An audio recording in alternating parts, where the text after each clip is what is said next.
Oh You Thought Podcast, the place where you get a heavy dose of positivity, sarcasm, knowledge, and ratchetness. Enjoy the show. It is now time for another special episode this week that I am dropping for y'all. I'm finally getting ready to give my 2 cents on the Jay-Z album 444. So I'm very excited for this episode because I am a big Jay-Z fan. He is truly my favorite rapper, all-time rapper to clarify. And like I keep saying, J. Cole is my current favorite rapper. And when I say current, I mean like new school and everything like that. So I'm definitely ready to dive on into this episode and hopefully, it can spark some good conversation. And I'm actually going to take the time to rank all of the Jay-Z albums to my liking. So I'm pretty sure that will cause a debate as well. And I'm ready for all the input and whatever you have to say to me. I'm ready for it. So let's just go ahead and jump right on in. Oh, you thought that little Blue Ivy Carter didn't have bars, but she absolutely proved us wrong in the cutest little way. I think the week after 444 was released, we got this cute little segment of Blue Ivy rapping, and we find out that her bars are actually on the hard copies of 444. Which I still don't have my hands on one, but that will be rectified soon. But it was very cute. And like, you can just tell, like, all these babies from the Carters, they're going to be something special no matter what they do. And as Blue Ivy says, like, everything is boom shakalaka. Like, so cute.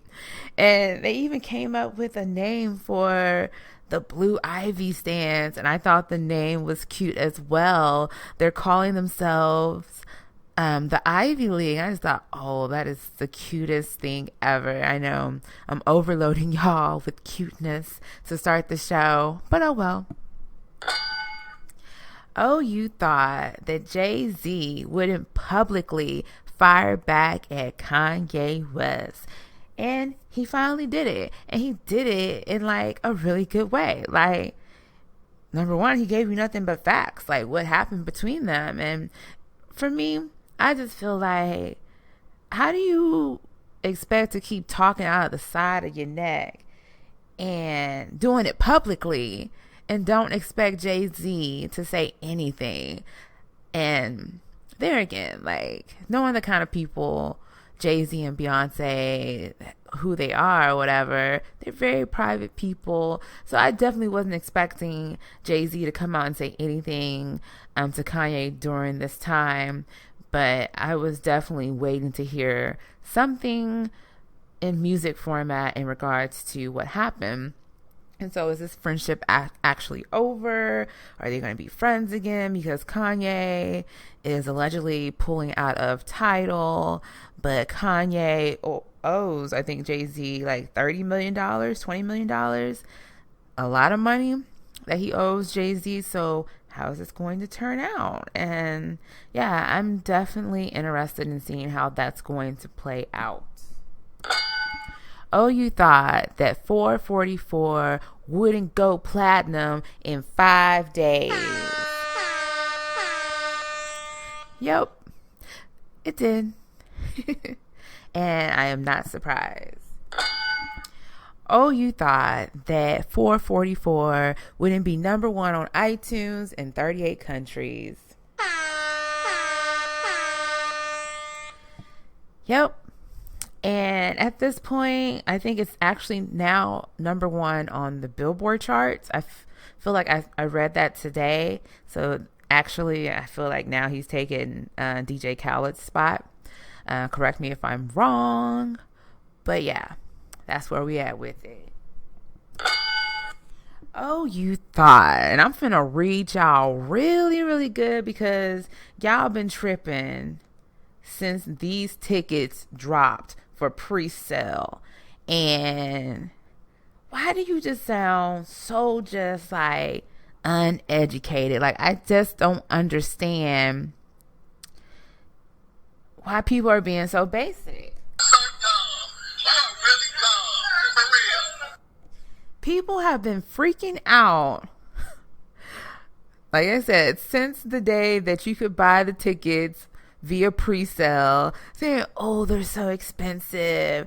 Oh, they're $200. Oh, they're thousands of dollars. Pump your brakes, okay? First of all, I feel like people just like to just over dramatize stuff for no reason. A chick like me who lives on a budget, number one, I'm not looking for tickets that are $200. I don't care if I love Jay-Z like that. Like, I'm not.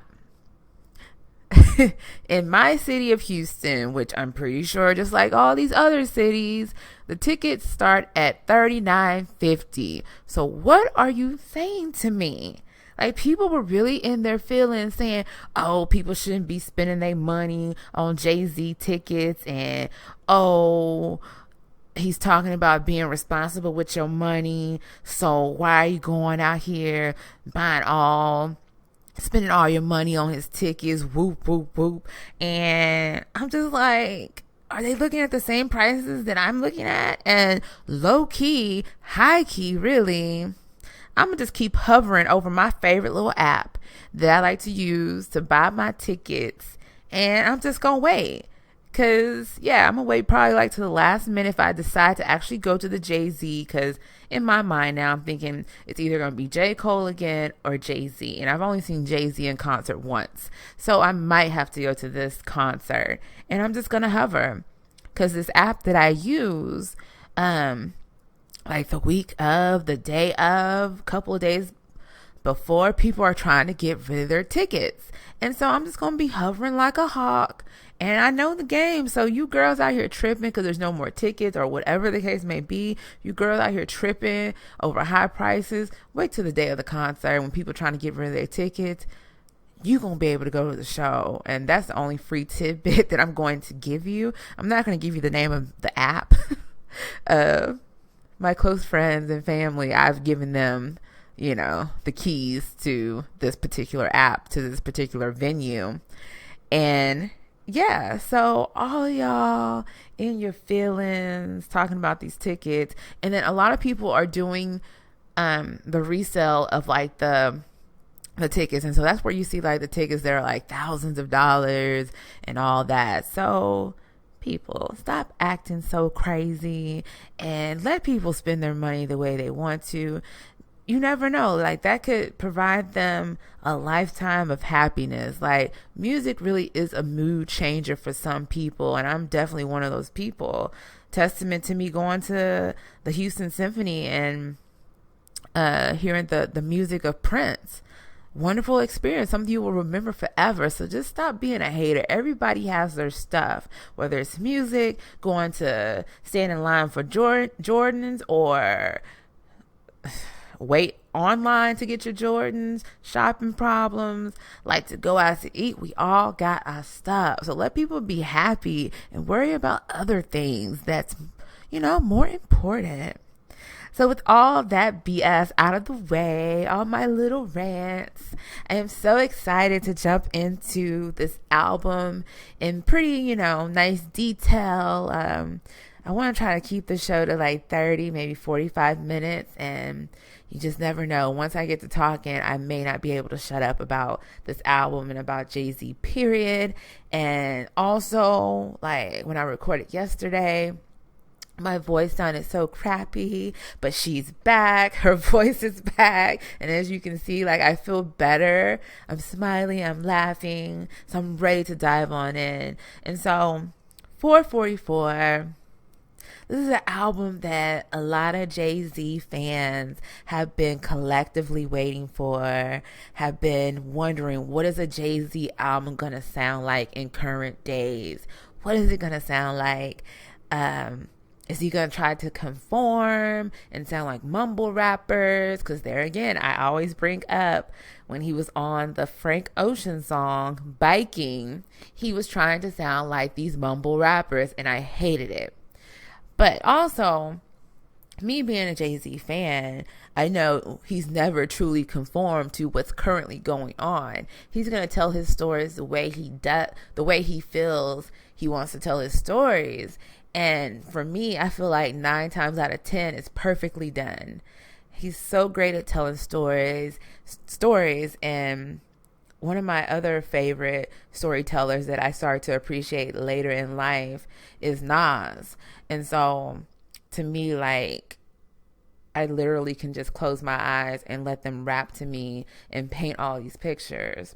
So as the album is getting closer to being released, last month, we got details that No ID was producing the whole album. And I don't know if, a lot of y'all out there really dive into the real music, you know what I mean? Like the producers and all of that, and are familiar with these popular producers. And when I heard that No ID was producing the whole album, I was totally excited because his music is so soulful and beautiful to me. And so I was definitely interested in hearing what a Jay-Z album would sound like today with No ID being the producer. And as soon as I put the album on, my mind was blown. And that's typically the way that I feel when I hear music by No ID. And so he's definitely a producer that I feel like real music heads give him credit. And then I feel like the rest of the world, they act like they don't know who he is and they don't give him his credits. But he did a phenomenal job with this album, like just from top to bottom. And I was reading an interview and he stated that he pushed Jay-Z to really be more personal. And I'm definitely glad that he did that as well, because this is a Jay that we've never heard before.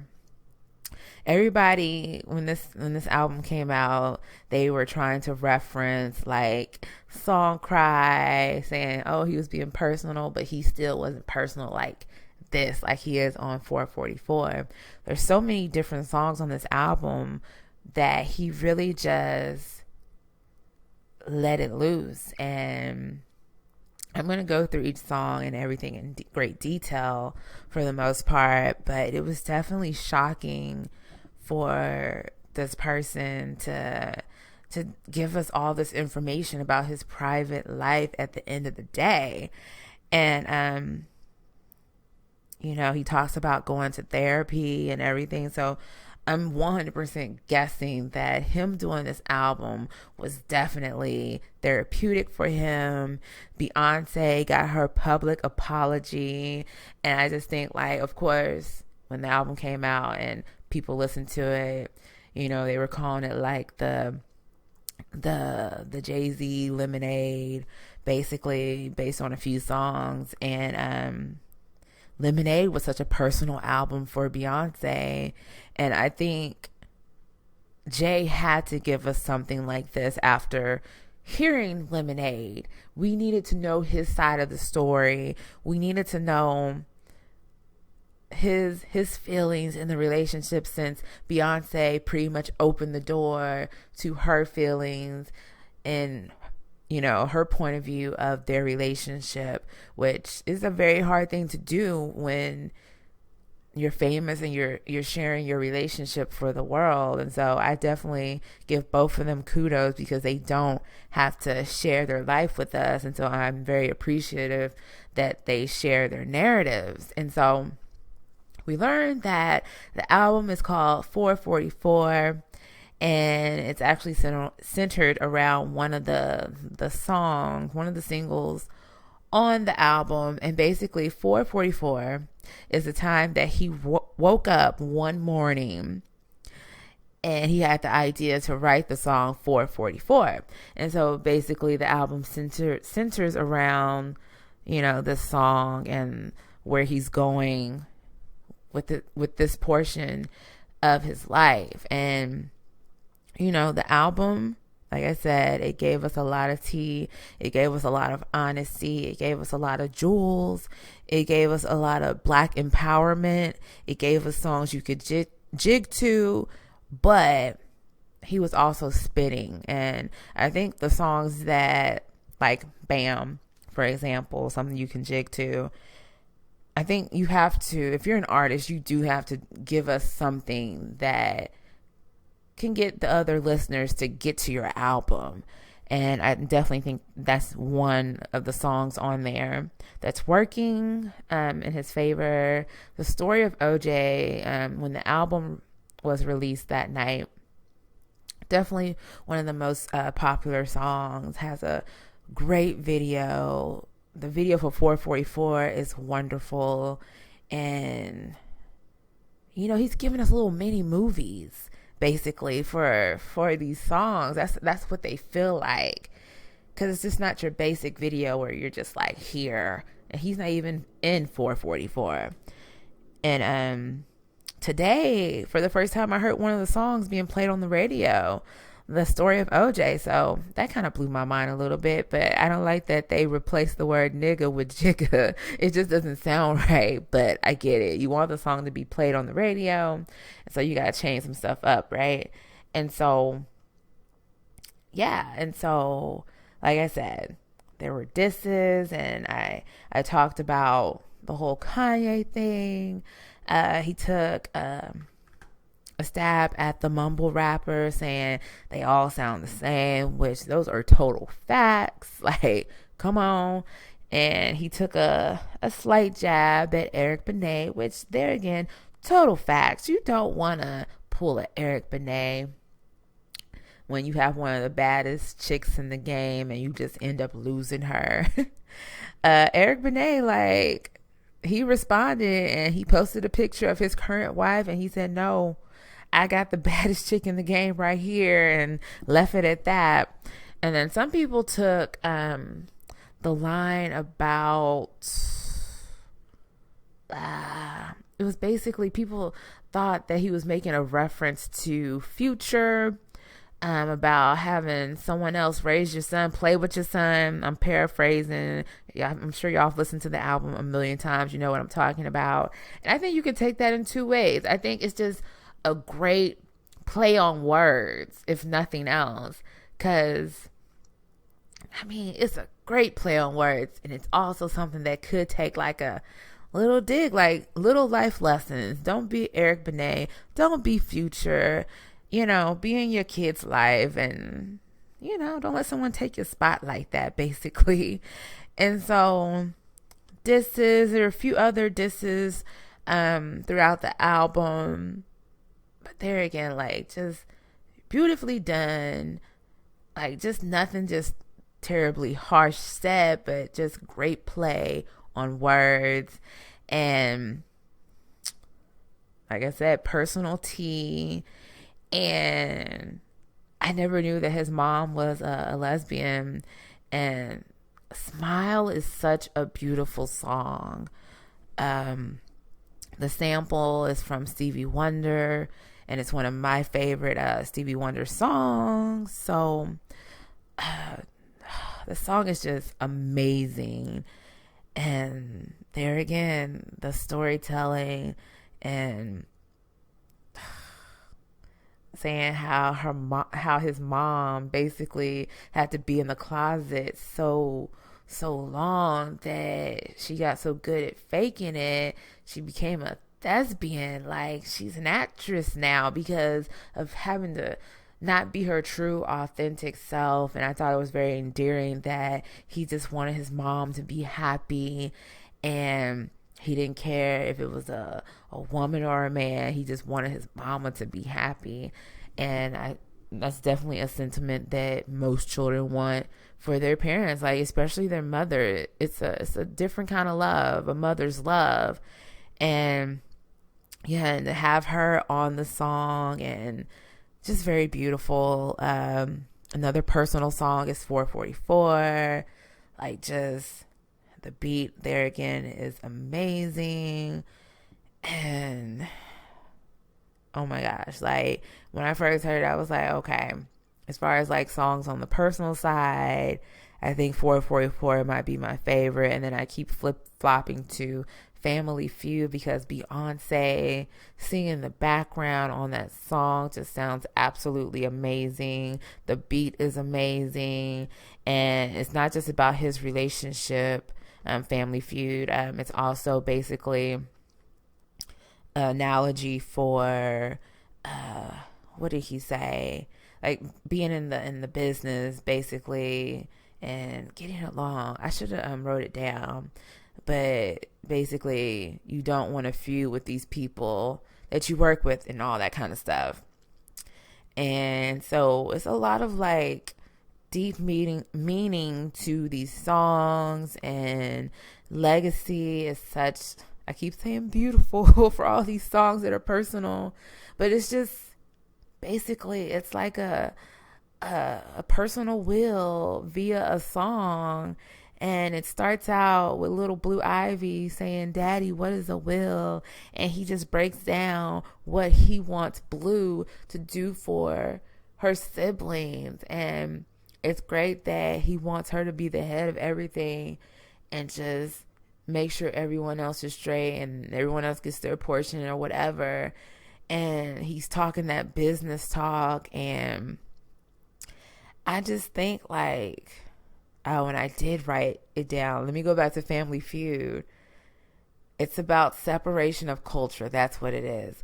New rappers versus old rappers. And I thought, I never would have picked up on that if he wouldn't have said that. And there's definitely a big disconnect between new rappers and old rappers, old school hip hop heads and new school hip hop heads. Because we see this just about every week with Joe Budden. He's always catching fire for giving his opinion. He's always being called the grumpy old man, the old head of hip hop. And yeah, you don't want that. You don't want the family of hip hop to feud. Like, y'all should be getting along, making good music. And I will say this, like, this is with anything that you do in life. But in the music business, you need to pay respect to those that did this before you. And so definitely the new school rappers, do you, boo-boo. Like, that's fine. Everything's going to be different from generation to generation. But, yeah, you need to respect where the music came from. Because essentially, hip-hop is still new. Like, hip-hop is just now getting old. And so people like Jay-Z's age and a little bit older, they were there for the start of it. And you got the 80s babies, they're right there for it too. And so I'm in that group. And so hip hop is just now becoming old. And so you got to respect the old and the new. But yeah, I definitely had to go back to that. And also in Family Feud, he talks about his relationship with Beyonce, like I already said. And he stated that fighting for his relationship, for his marriage, was one of the biggest challenges of his life.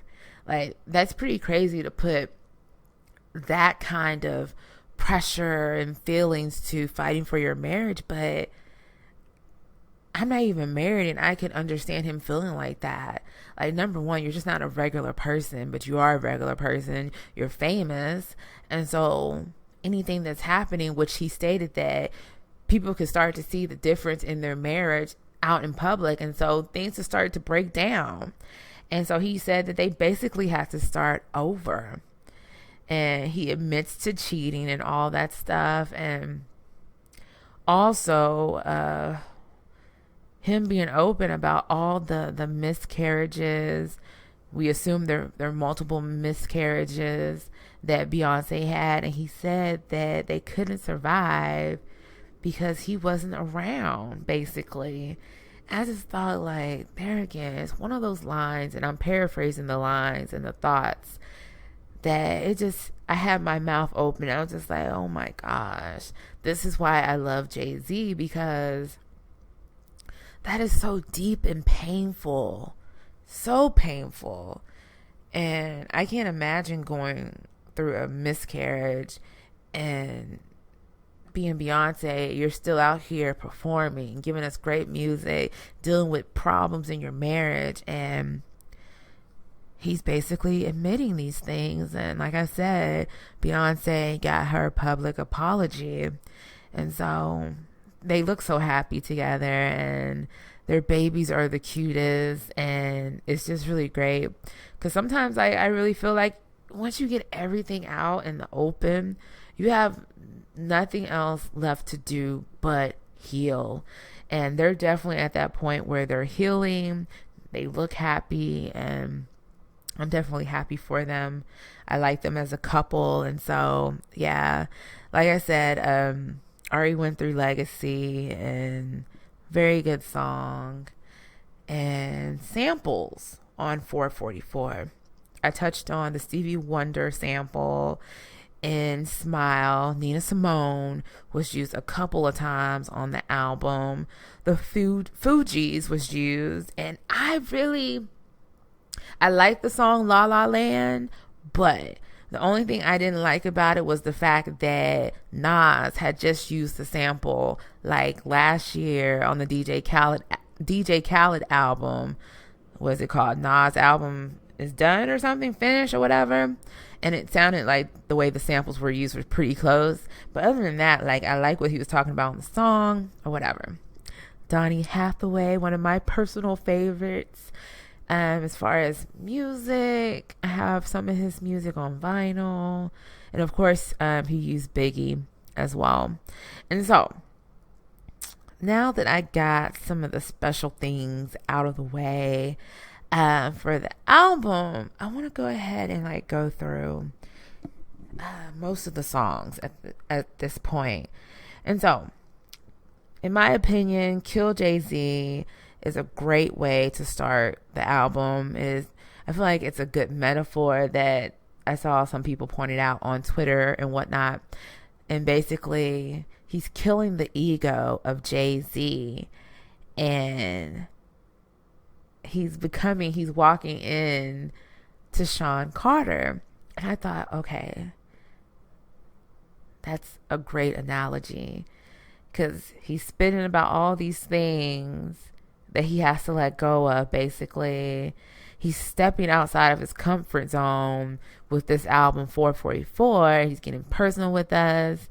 And like I said, this is definitely the most personal album from Jay-Z collectively, a whole album of being personal. And yeah, so it's definitely a great way to open the album. It's not one of my favorite songs on the album, but I think it's a strong opening for the way the album is set up. Story of OJ, like I said, probably my favorite song on the album. And him naming off you being this kind of nigga, that kind of nigga, this and that kind of nigga, but you still a nigga. These are the narratives that I talk through pretty often. These are narratives that a lot of black people talk through. Like, it doesn't matter what we do, it seems like, in this world, because we see how the world is going. People still look at you just like a nigga. And some of you out here tap dancing for these people, but at the end of the day, they're looking at you just like a nigga. And yeah, and one of my favorite lines from the song, of course, which is a lot of people's reference line from the song, is, "I'm not black, I'm OJ." Is that what he says? Oh my gosh, I can't believe I've rapped this line like a million times, but we're talking about the line. I'm talking about the line where OJ is saying that he's not black, he's OJ. And Jay-Z paused and says, okay. I just thought like that was just crazy. But yeah, also in this song, like, he gives us jewels and everything about how credit is important. I know a lot of people, a good amount of people don't tend to care about credit. But at the end of the day, like, if you want to get to the big goal that everybody pretty much wants to, in owning a home, you have to have good credit. So at some point, credit has to be important to you. And so he puts us up on game about buying real estate and having businesses and all this stuff, and Just a great song. Smile. I already talked about that song. Beautiful song. Caught Their Eyes. Like I said, it's one of those songs you can jig to. It's a good song. I like it. 444, Family Feud. I already talked about. Bam. Good song. Good song. And then Moonlight. I called Moonlight La La Land earlier. But yeah, Moonlight is a good song, and from reading some of like the notes I found online, that basically was a way to pay respect, homage to Moonlight being snubbed at the Oscars, I believe, where they said they won, but really it was La La Land, I believe. Whatever happened in that situation, y'all know what I'm talking about. Marcy Me. I love this song.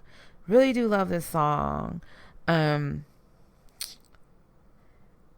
is just really beautiful to me. Really beautiful. And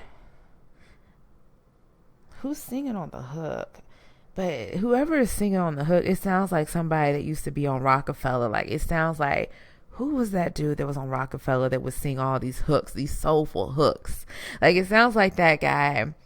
And I'm not even from Brooklyn, but when he starts rapping the song, I can just picture what he's saying so clearly, like I'm from there.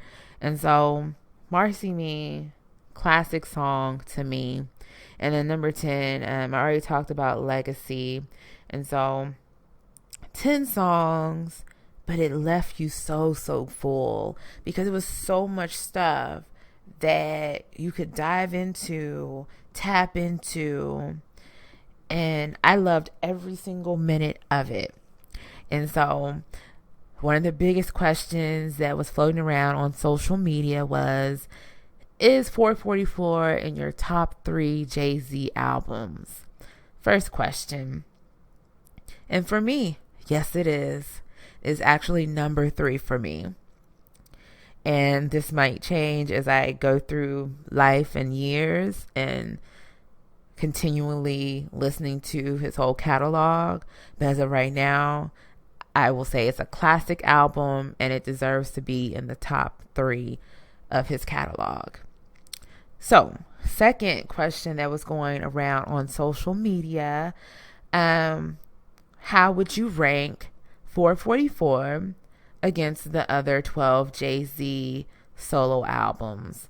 And so we're just going to jump right on in, and I'm going to start from 13 and work my way up to number 1. And most people will probably have this album at 13, Magna Carta, Holy Grail.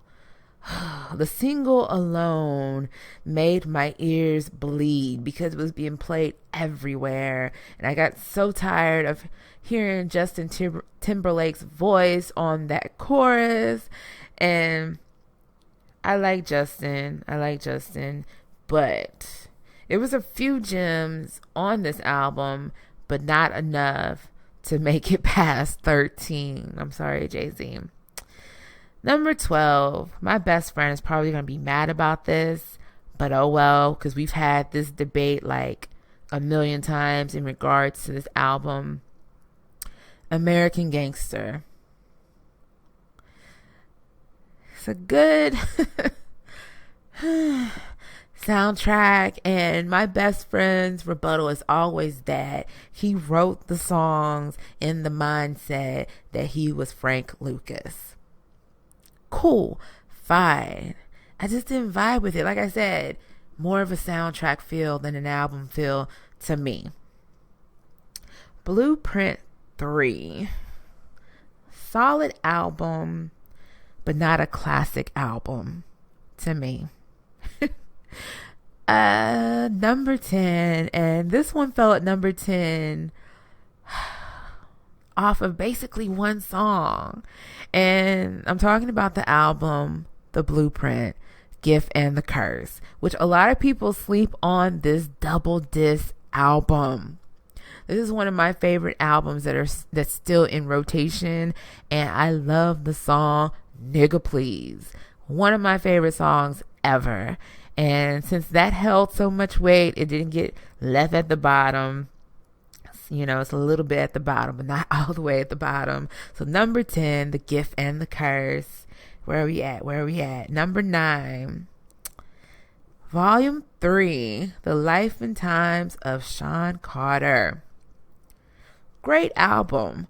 The problem with Jay-Z, he has all these good albums. Some of these albums I fell in love with, like really in love with later in life, right? And so this one, it didn't deserve to be like 13 because it has a lot of good songs on it, but collectively it's not like a classic album to me. Volume 2 is at number 8. Okay, not too much to say about that. It's a good album. Number 7, Kingdom Come. For me, this album holds a lot of weight, and it's, you know, ranked at 7 because of the way that this album starts. The way the album starts is just so good. He's spitting, the guy speaking before he starts to spit, amazing. Mama, I Made It is on there.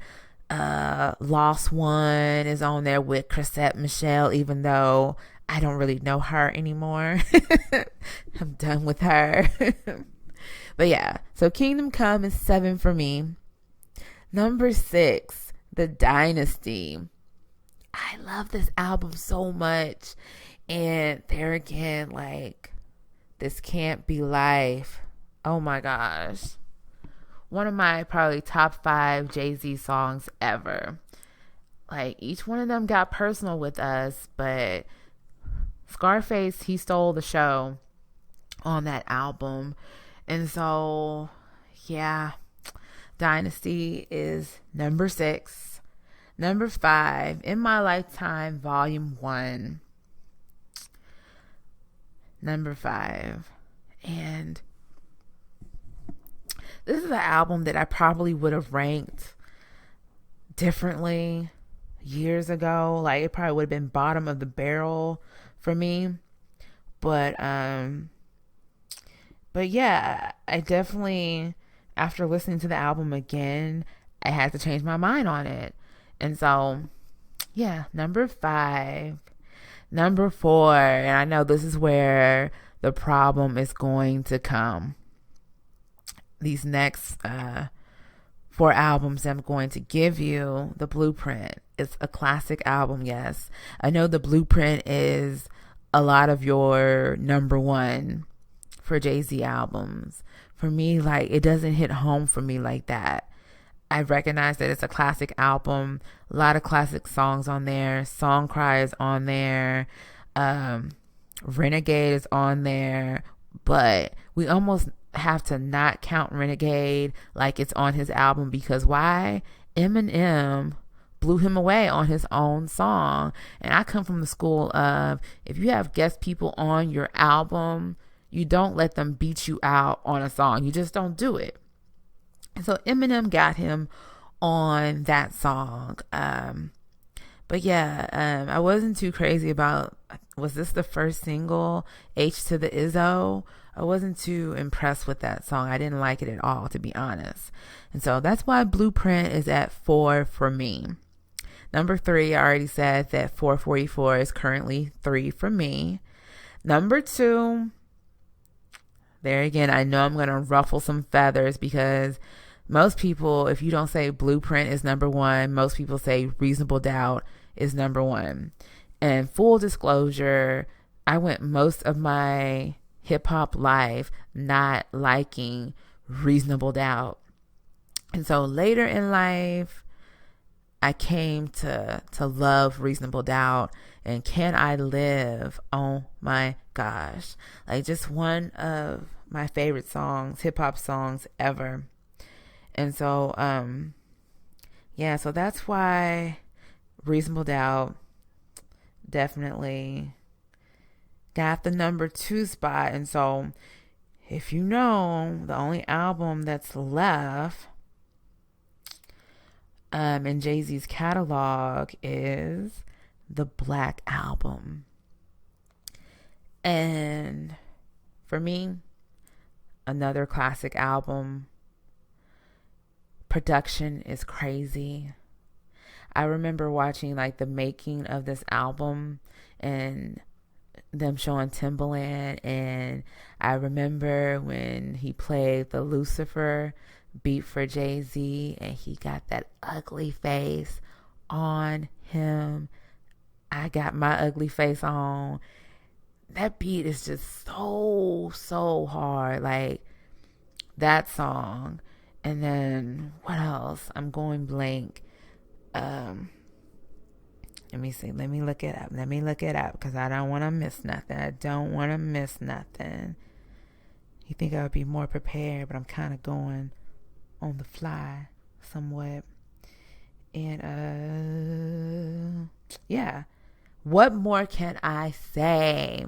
Y'all know I've talked about this before.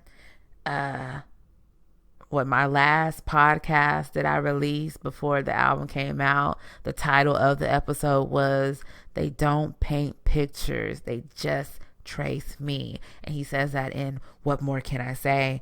And you have Encore, you have Dirt Off Your Shoulders. Like, I wasn't crazy about Change Clothes, but it did fit on the album. 99 Problems, my first song. Oh my gosh. Amazing. And so this is why, the Black Album is number one for me. Iconic. So iconic. And wait, what else is on here? The interlude that we come to for, it's going to actually be called PSA. I don't know why it's marked different depending where you look for the album, but on the album itself, it's one of the interludes. And then when you listen to his greatest hits, it's actually called PSA. And so that's one of my bars that I just love to rap right there, PSA. So definitely a great song. And this album came out in 2003. This is 14 years ago, and it's still ranked as number one for me. And so that says a lot right there. And so iconic, great music overall, like even with just looking at all of these albums. And so I'm still full off of 444. I still listen to it multiple times a day, not just one time a day. I listen to it multiple times a day. And so, yeah, so let me know, what are your favorite songs? What are your favorite Jay-Z albums and why? Let's get like some real dialogue going off of this episode because I love Jay-Z. And so we can definitely go to bat and go backwards and forward about his catalog and his music. And so, that's all I have for this episode. I hope you enjoyed my special Jay-Z episode. Oh, also, he's going on tour, which basically I talked about that with the tickets shenanigans. He'll be in Houston on November the 8th. So I'm excited about that if I decide to go or not. And so, so you'll have 3 episodes dropping tonight, episode 18, 19, and 20. And then I should be dropping my episode on Friday. And so I already have things that I want to talk about for Friday. So enjoy the rest of your week, and you'll hear from me in a few days. You already know what's up. Like, go to my website, OhYouThoughtFallon.com. You spell my name, Fallon. Follow me on Instagram, people. My Instagram looks so bad. Follow me on Instagram, OhYouThoughtFallon. Follow me on Twitter, Pretty and Smart 81. Pretty, the letter N, Smart 81. Thank you to all the lovely people that have been following me on Twitter. I get so many followers every single day, and I just love to just brag on the fact that I basically had 0 followers on Twitter, and I'm close to 1,000 followers on Twitter. I know some of y'all have 1,000, 10,000, million, whatever. let me breathe. Let me make it, okay? I'm proud that I'm a few hundred away from hitting 1,000. Let me be happy. So with that, I will holla at y'all later. Until next time, remember to glow up, bless up, stay prayed up, and hold it down. Hold it down. Hold it down.